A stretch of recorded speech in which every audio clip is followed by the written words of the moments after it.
연예인 커플 가운데 모두가 부러워하는 그런 커플이 있습니다. 누구냐면 션과 정혜영 이 커플입니다. 왜 사람들이 부러워하냐면 몇 가지 이유가 있는데, 우선은 연예인들이니까 잘생기고 이쁘게 생겼잖아요. 이 모습 자체가 이제 부러운 것이죠.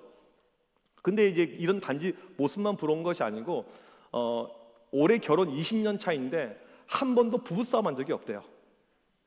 이제 우리 장모님들 누가 인고 부부인지 모르겠는데, 김도근 장모님은 부부싸움 하신 적이 네. 네, 솔직하게 말씀하실 것 같아서. 네, 부부싸움을 하지 않는다. 혹시 모르겠어요. 그런 분이 계실지 안 계실지. 한 번도 없다는 것입니다. 왜 없냐라고 물어봤더니 자기들은 상대방을 대할 때, 그러니까 와이프랑 남편을 대할 때 왕자 공주님으로 대한다는 거예요. 결혼 20년 차가 말이 됩니까 이게요? 너무 비현실적이죠. 그 다음에 상대방의 단점을 보지 않고 장점만 본다는 것입니다. 이렇게 이제 인고 부부예요. 또 자녀를 많이 주셨습니다. 4명의 자녀가 있어요. 그 다음에 이들이 또 부자예요. 한남동에 고급 빌라를 매매해서 거기서 살고 있습니다. 이제 크리스찬으로서 또 믿음도 좋아요. 근데 이것만 끝나는 것이 아니고 기부를 상당히 많이 하게 됩니다. 현재까지 알려진 기부 액수만 53억이에요. 그래서 이 믿음의 어떤 이 모습 가운데 보게 되면 믿음 생활 잘하죠. 부부관계 좋죠. 아이들도 많죠. 아이들도 기부에 동참하고 있죠. 사회적으로 너무나도 좋은 이런 본보기가 되는 모습입니다. 아이들 4명 이름도 너무 잘 지었어요. 첫째가 하음이 하나님의 마음, 둘째가 하랑이 하나님의 사랑, 셋째가 하율이 하나님의 율법, 넷째가 하엘이 하나님의 엔젤. 와, 저보다 나은 것 같아요. 저는 다민이 설이 아무 상관도 없잖아, 이름이요. 모두가 부러워하는 이 대한민국 대표적인 커플이죠. 정말 완벽하게 이렇게 보이지 않습니까? 지금부터 약 3천여 년 전에 이 고대 근동 지역에 션과 정혜를 못지않은 이 완벽해 보이는 커플이 있었습니다. 오늘 본문에 등장하는 욥의 가정이에요. 욥의 모습입니다. 학자들은 욥이 살던 시대를 아브라함과 이삭과 야곱의 이 족장 시대로 보고 있고, 청동기 문명의 시대였고, 욥은 우스라는 가나안 동편에 살았던 걸로 이야기를 합니다.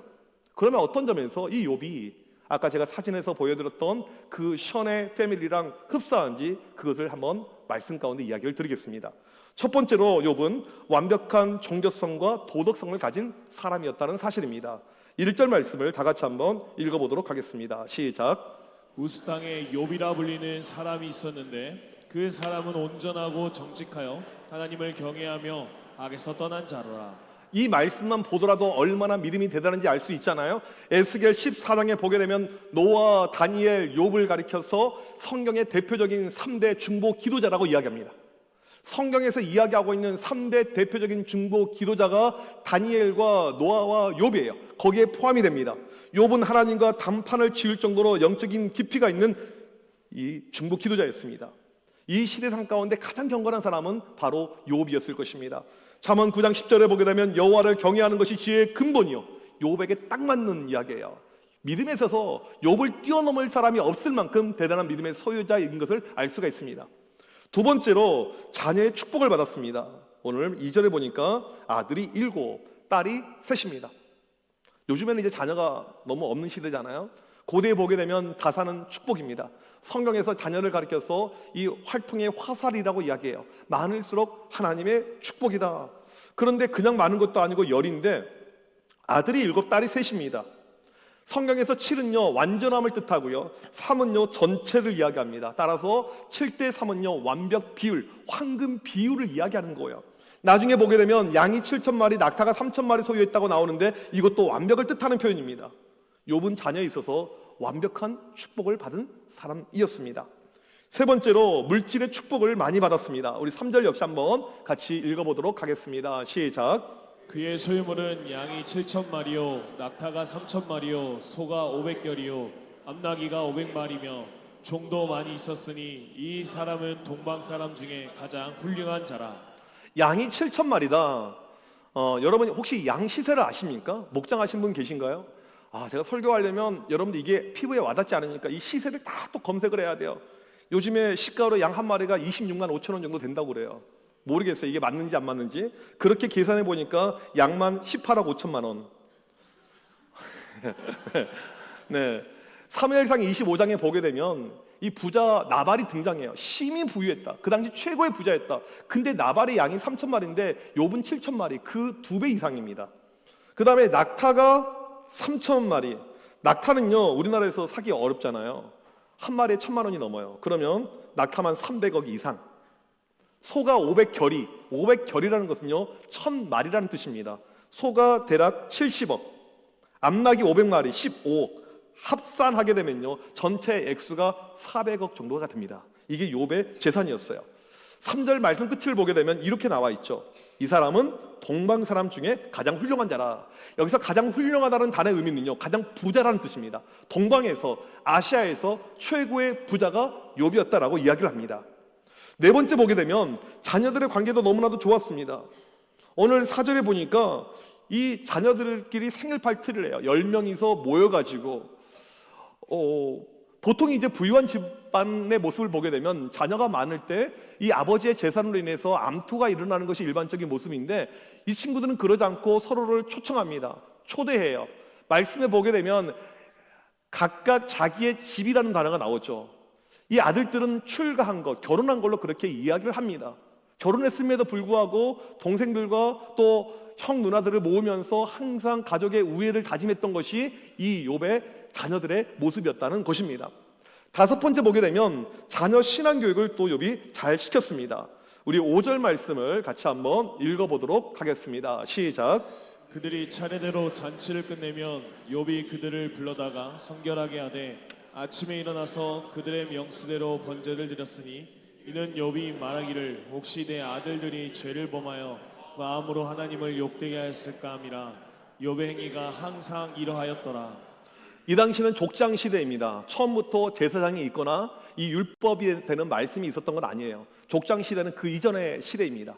족장 시대에는요 가장이 제사장 역할을 했어요. 욥이 집에서 제사장 역할을 직접 한 것입니다.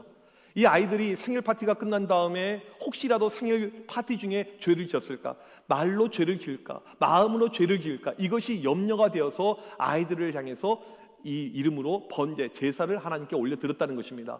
그런데 오늘 말씀에 보면 아이들의 명수대로. 그러면 몇 번을 드렸다는 거예요? 한 번 할 때마다 10번씩.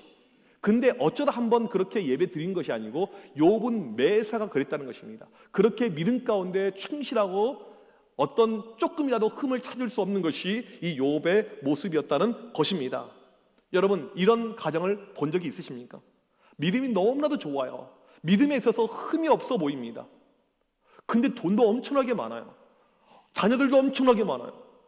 관계도 너무너무 좋습니다. 어떤 안티가 하나도 없어요. 사회적인 이런 활동들도 너무너무 잘합니다. 그런 축복을 받은 우리가 생각하는 이상적인 가정이 욥의 가정입니다. 그런데 오늘 말씀 보니까 이 욥의 가정에 시련이 찾아옵니다.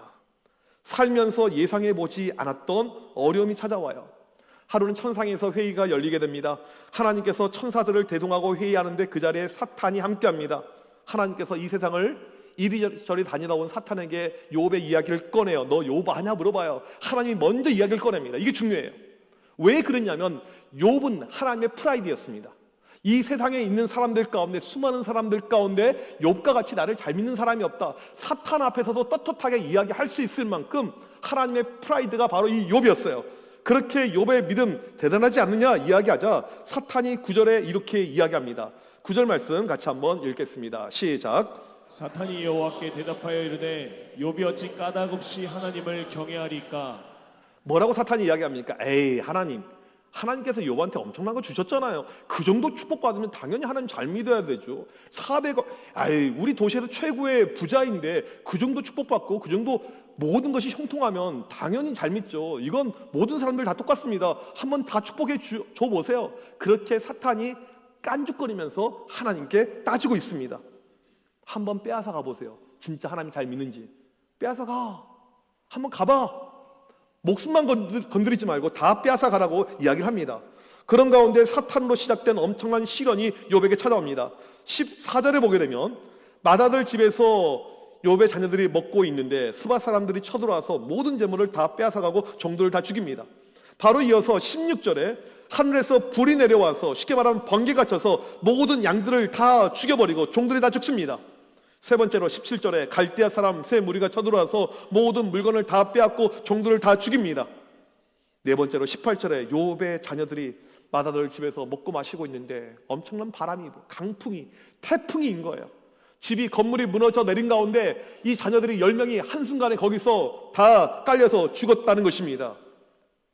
순식간에 욥은 가지고 있는 모든 것을 다 잃었습니다. 내 모든 물질, 내 재산 다 잃었고 내 10명의 자녀를 다 잃었습니다. 다 잃었어요. 하나도 빠짐없이. 여러분, 이런 모습이 상상이 되십니까? 내 모든 것을 다 잃었어요. 여러분, 살 수 있을까요? 사람이 과연요? 견뎌낼 수 있을까요? 우리는 작은 것 하나만 잃어도 엄청나게 힘들어합니다. 내가 누군가에게 돈을 빌려줬는데 이 사람이 돈을 갚지 않아요. 이거 하나만 해더라도 우리는 힘들어해요. 내가 주식을 투자했는데 요즘 주식이 계속 떨어지고 있습니다. 밤에 잠을 잘 못 자겠어요. 우린 조금만 피해를 입더라도 견뎌내지 못합니다. 요즘에 안타까운 것은 사회적으로 일가족이 함께 자살하는 이런 사건들이 늘어나고 있습니다. 그런데 보면 전부 다 돈 때문이에요. 사업에 투자했다가 완전히 쫄딱 망했습니다. 코인에 투자했다가 다 날려버렸어요. 우리는 살 길이 없어, 막막해, 이 아이들이 무슨 죄야, 같이 죽자. 이게 일반적인 사람들의 자포자기의 모습이고 마음이죠. 가정에서 자녀들이 조금만 아프더라도 부모는 마음이 상당히 조아립니다. 근데 이 아이가 많이 아팠어요. 병원에서 의사가 이야기합니다. 이 아이 질병은 평생 가야 됩니다. 평생 안고 가셔야 됩니다. 그런 통보를 받으면 부모로서 견뎌낼 수 있을 재간이 있습니까? 아니, 조금 더 심하게 여러분의 자녀 가운데 한 명이 일찍 목숨을 잃게 됩니다. 그런 일이 여러분들 가운데 발생한다면 견뎌낼 수 있겠냐고요. 지금 욥에게 닥친 일은요, 이것과 비교가 안 될 엄청난 사건이 발생한 것입니다. 인생의 최악의 상황이죠. 사람이 겪을 수 있는 최악의 고통을 겪은 것입니다. 보통 말할 수 없는 고통이 우리에게 찾아오게 되면 예수를 믿는 믿음의 사람들, 아마 여기에 계신 분들일 텐데 보통 두 가지의 반응을 보이게 됩니다. 첫 번째로는 이것이에요. 하나님, 내가 무엇을 잘못했길래 이런 고통을 나에게 주십니까? 그리고 잘못의 이 탓을요 자기에게 돌립니다. 내가 잘못했어 이런 일이 나에게 발생하는 것 같습니다. 하나님, 내가 무엇을 잘못했는지 그 이유를 말씀해 주세요. 왜 우리 집안에 이런 일이 발생했는지, 내가 무엇을 잘못했는지 말씀해 주세요. 나에게 모든 탓을 돌리는 것이 일반적인 모습입니다. 여러분이 잘못했었을 때 문제나 어려움이 찾아올 수도 있어요. 하지만 모든 것을 그렇게 도식하거나 공식할 수는 없습니다. 잘못하지 않더라도 고통과 고난이 찾아올 수가 있어요. 근데 우리는 너무나도 내 탓을 많이 돌리죠. 아, 우리 아들이 오토바이를 좋아해서 고등학교 다니는 아들에게 오토바이를 타줬습니다. 이 아이가 폼나게 오토바이를 타면서 너무나 멋지게 막 다녀요. 그러다가 일어나면 안 될 교통사고가 발생한 것입니다. 그리고 아들이 그 자리에서 직사를 하게 되었어요. 그 장례식장에 가보게 되면 100이면 100, 그 엄마가 어떻게 울고 있냐면 내가 죽였어, 나 때문에 죽었어, 그렇게라고 이야기하는 것이 우리의 일반적인 모습입니다. 탓을 나한테 이렇게 돌리는 것입니다. 두 번째로는 하나님에 대한 의심이 듭니다. 과연 하나님이 살아계신가? 아니, 성경에 보게 되면 우리 하나님 좋으신 분이라고 이야기하고 축복을 주신다고 말씀하는데 왜 이런 일이 발생하죠? 하나님은 계시지 않는 것 같아 라고 이야기를 한다는 것입니다. 여러분, 재산은 그렇다 치더라도 자녀들을 다 데려가 버렸어요. 자녀들이 하나도 없습니다. 하나님의 존재에 대해서 당연히 의심이 갈 수밖에 없는 것입니다. 사랑이 다시 살게 한다라는 책을 보게 되면 초등학생 딸을 먼저 하나님께 보낸 김동선 목사님의 스토리가 등장합니다. 뭐라고 이야기하냐면 우리 딸이 죽었던 그날 우리 식구들은 다 죽었습니다. 자식이 죽은 날 우리 부모는 함께 죽었습니다. 이게 바로 부모의 마음이라는 것이죠. 이것이 심하면 하나님 존재에 대한 회의감이 우리 가운데 찾아올 수밖에 없다는 사실입니다. 그렇다면 지금 모든 것을 다 잃은 욥은 어떤 반응을 보였는지 오늘 말씀을 보겠습니다. 20절 말씀 다 같이 한번 읽어보도록 하겠습니다. 시작. 욥이 일어나 겉옷을 찢고 머리털을 밀고 땅에 엎드려 예배하며. 욥의 모습을 보게 되면 쓰러져 있는 것이 아니고 일어나게 됩니다. 겉옷을 찢고 머리털을 다 밉니다. 이건 극도의 슬픔이에요. 내가 힘들게 쌓아 올린 모든 재산을 다 잃었고 내가 애지중지 키웠던 모든 자녀를 다 잃었기 때문에 극도의 슬픔을 지금 표시하고 있습니다. 욥은 그냥 슬퍼하고 끝나는 것이 아니고 그 다음 말씀이 이렇게 나오죠. 땅에 엎드려 예배하며 그 순간에 예배를 드리고 있습니다. 여러분, 이것이 현실적으로 가능하다고 보십니까? 여러분 같으면 이 순간에 예배 드릴 수 있겠습니까? 여러분 살면서 인생의 최악의 순간이 언제이셨습니까? 내가 학창 시절에 그렇게 열심히 공부해서 대학교 입시를 치렀는데 덜커덩 떨어졌어요. 지금은 인터넷으로 확인하지만 옛날은 학교에 직접 가서 아니면 전화를 통해서 확인했잖아요. 떨어졌습니다. 죄송합니다. 여러분, 그 떨어졌던 그 순간에 하나님께 예배 드리고 싶은 마음이 들던가요? 교통사고로 인해서 몸을 엄청나게 많이 다쳤습니다. 평생 장애를 안고 살아갈지도 몰라요. 여러분, 그런 장애가 육신 가운데 임하게 되었을 때 하나님께 예배 드리고 싶은 마음이 들던가요? 사업을 하다가 사업이 쫄딱 망했습니다. 온 식구들이 길거리로 이제 나가야 됩니다. 여러분, 그런 뱅크럽시, 이런 파산의 상태에서 하나님을 향한 예배의 마음이 들던가요? 건강이 좀 이상이 되어서 병원에 가서 진단해봤더니 암이라는 것입니다. 우리 교인들 가운데도 암 이제 받으신 분들이 많이 계세요. 여러분, 암 판정을 받았던 그 순간에 예배 이것이 떠오르던가요? 그러지 않을 것입니다. 일반적으로 나에게 엄청난 시련과 고통이 몰려오게 됐을 때 예배가 떠오른다는 것은요, 좀 말이 안 되죠. 욥은 좀 이상합니다. 아무리 생각해도 이상해요. 어떻게 인생 최악의 바로 그 순간에 하나님께 예배를 드렸을까요? 이유는 단순합니다. 바로 그 순간에 욥의 뇌리를 스쳤던 분은 하나님이었기 때문이라는 사실입니다. 인생의 최악의 순간에 욥에게 가장 먼저 떠올랐던 이름은 하나님이었다는 사실입니다. 폴 트림 목사님이 하나님의 특별한 은혜의 도구 고난이라는 책에서 이렇게 이야기합니다. 고난은 마음속에 있는 것을 드러낸다. 시련은 우리 안에 있는 것을 드러내는 놀라운 능력을 지녔다라고 이야기합니다. 고난이 찾아오게 되면요, 내 마음의 본질이 드러난다는 것입니다. 시련 가운데 내가 어떠한 존재인지 어떠한 사람인지 모든 것이 실제로 나타난다는 것입니다. 요즘에 특별히 젊은 사람들 중심으로 이 디폴트라는 영어 단어를 많이 사용이 됩니다. 여러 가지 의미가 있지만 기본이라는 이 의미인데, 특별히 디폴트 값이라는 이 표현을 많이 써요. 이게 최초 설정의 값이라는 뜻입니다. 처음 시작했을 때, 아무것도 없었을 때 그때의 상태를 이야기하는 것입니다. 고난이 우리에게 찾아오게 되면요, 내 마음의 디폴트 값을 우리는 알게 됩니다. 내 본질을 알게 되는 거예요. 내 상태를 알게 됩니다. 고난 속에서 내가 어떠한 존재였는지, 내가 어떠한 상태였는지, 내가 어떠한 사람이었는지를 정확하게 알 수가 있다는 사실입니다. 욥은 모든 것을 다 빼앗겼던 그 순간에 누가 생각이 났습니까? 바로 하나님이에요. 왜 그랬습니까? 욥의 디폴트 값이 하나님이었기 때문에. 성경에 나와 있지는 않지만 욥도 통곡하고 자지러졌을 것이고, 콧물 눈물 나오는 가운데 목은 다 쉬었을 것이고, 엄청난 외침과 부르짖음이 그에게 있었을 것입니다. 그런데 그 순간에 욥에게는요, 하나님이 먼저 떠올랐다는 것입니다. 그래서 오늘 말씀 보게 되면 예배로 끝나는 것이 아니고 욥이 무엇을 합니까? 자신의 신앙을 고백합니다. 그 순간에요. 21절 말씀 다 같이 한번 읽어보도록 하겠습니다. 시작. 이르되 내가 모태에서 알몸으로 나왔사온즉 또한 알몸이 그리로 돌아가올지라. 주시니도 여호와시오 거두시니도 여호와시오니 여호와의 이름이 찬송을 받으실지니이다 하고. 진짜 참된 자신의 존재를 깨닫게 됩니다. 그래, 내가 처음부터 뭘 가졌던 사람이 아니지. 나 아무것도 없었던 사람인데 하나님께서 그냥 이 재물을 주신 것이지. 내가 처음부터 자녀가 있었던 것도 아니고 하나님께서 선물로 나에게 자녀를 주신 것이지. 원래 내 것 아니었어.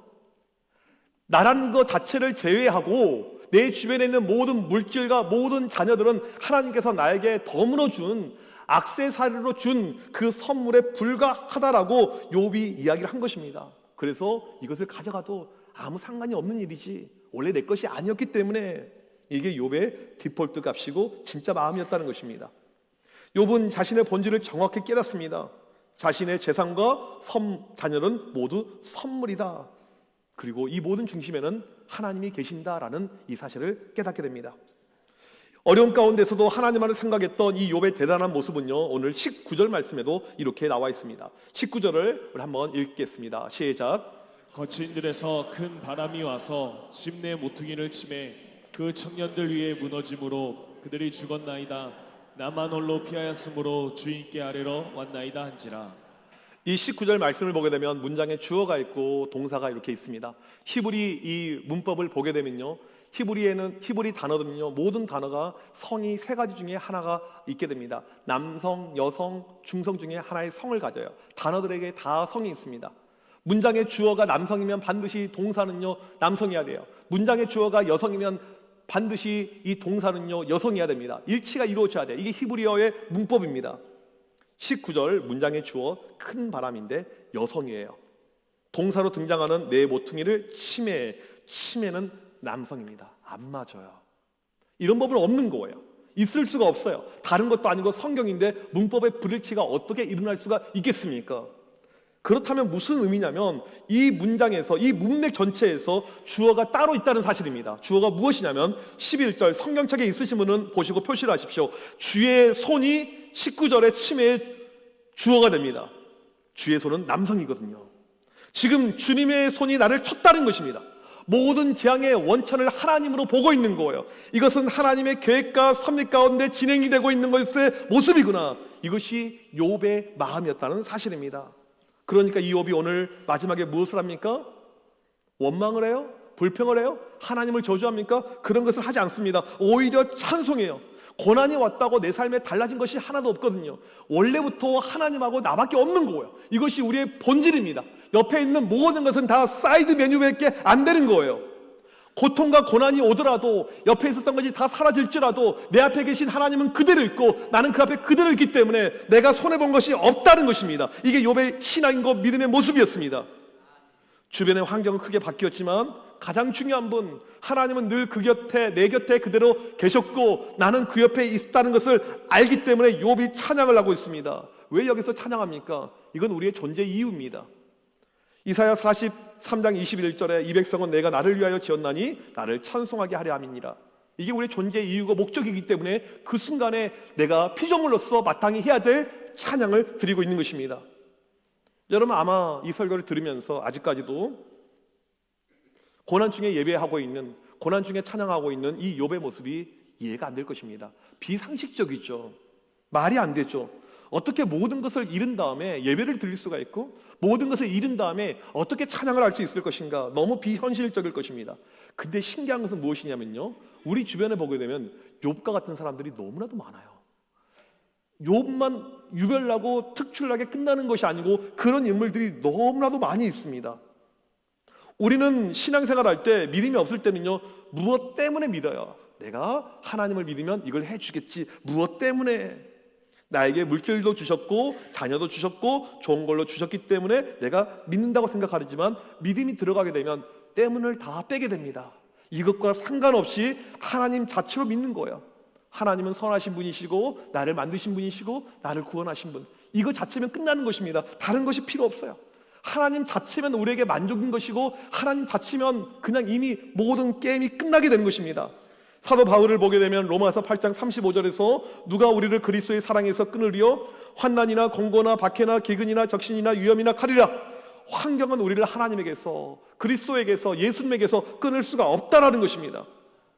하나님 그 존재 자체가, 예수님 존재 그 자체가 충분하다는 사실이죠. 환경과 상황이 바뀐다고 해서 내 삶의 모든 것은 바뀌지 않는다라고 확신했던 것이 욥의 믿음의 모습이었습니다. 이 스토리는 전에도 설교 시간 한번 이야기했던 스토리인데 오늘 본문의 내용과 너무나도 잘 어울리기 때문에 다시 한번 소개를 합니다.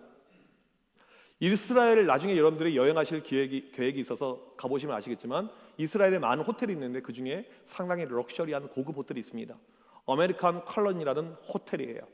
이 호텔을 구석구석 잘 보시게 되면 한 켠에 액자가 이렇게 있습니다. 식구가 이렇게 쓰여져 있는 액자를 발견하게 될 것입니다.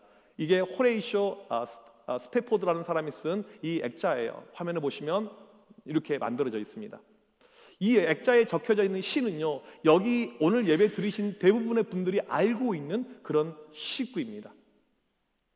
이걸 만든 사람이 스태포드라는 사람인데 누구냐면 뉴욕의 변호사입니다. 뉴욕 출신의 변호사예요.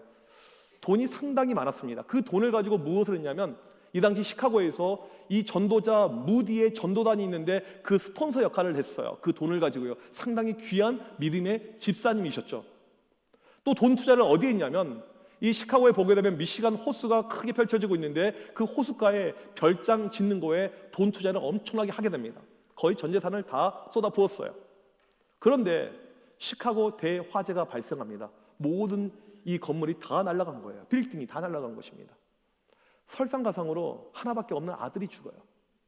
이런 일이 연거푸 발생하는 가운데 마음이 얼마나 힘들겠습니까? 이런 일이 발생하면 본인보다는 와이프가 힘들어요. 그래서 와이프 여행을 보내줍니다. 심신의 안정을 위해서. 4명의 딸과 이 와이프를 유럽으로 여행을 보내줬어요. 그리고 여행 출발한 지 일주일 되었는데 이 뉴스에서, 이 라디오에서, 신문에서 기사가 뜹니다.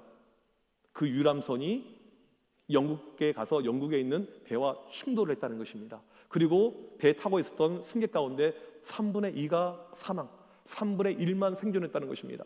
얼마나 걱정이 돼요. 자기 자녀들과 와이프가 타고 있는데. 그리고 나서는 자기 와이프한테 전보가 왔어요. 기다렸던 전보이죠. 내용이 딱 영어 2글자였습니다. Saved alone. 나만 살았습니다. 나만 살았습니다. 무슨 말이에요? 딸들 다 죽었다는 거잖아요. 이런 처참한 어려움의 순간, 오늘 본문의 욕과 너무나도 비슷하지 않습니까? 하나님 잘 믿는 사람이었어요. 부자였습니다. 자녀도 많았어요. 놀라운 축복을 경험했습니다. 그런데 한순간에 다 잃은 거예요. 그 순간에 이 스태포드가, 이 집사님이 딸들이 빠져 죽은 대세양을 바라보는데 하나님을 향한 원망과 저주의 목소리가 나오는 것이 아니고 그냥 하나님이라는 한 글자만 떠오른 거예요. 하나님. 그의 마음에 디폴트 값을 보게 된 것이죠. 하나님. 그 어렵고 힘들었던 그 순간에 하나님. 그러면서 그가 찬송가 413장을 작사를 하게 됩니다. 내 평생에 가는 길, 그 찬양을 만들게 된 것입니다. 그 어려운 순간에, 그 절망의 순간에, 그 좌절의 순간에 어떻게 이것이 가능했냐면 그의 마음의 디폴트 값이 바로 하나님이었기 때문에 가능한 것입니다. 그리고 나서는 나중에 그가 마음을 추스리고 하나님께서 그 가정에 다시 욥처럼 자녀를 또 줘요. 이제는 내가 돈을 위해서 살지 말고 더 좋은 일을 해야겠다 하면서 예루살렘으로 가고 미국 식민지라는 자선단체를 만들면서 여생을 거기서 보내게 됩니다. 여러분, 누구나 고난이 찾아올 수 있습니다. 예수를 잘 믿어도 고난이 찾아올 수 있습니다.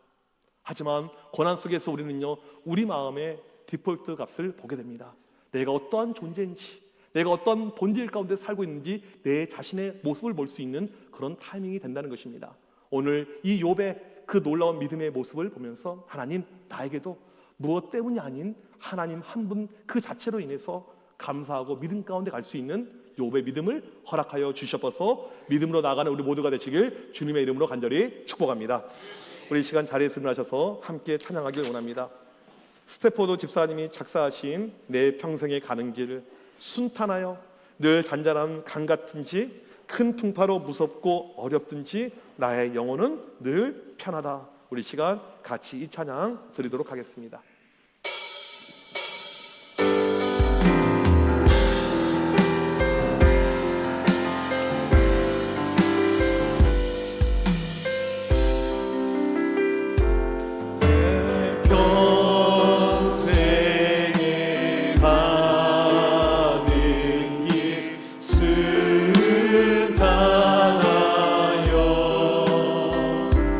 그 전전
거친 파도 날 향해 와도 주와 함께 날아오르리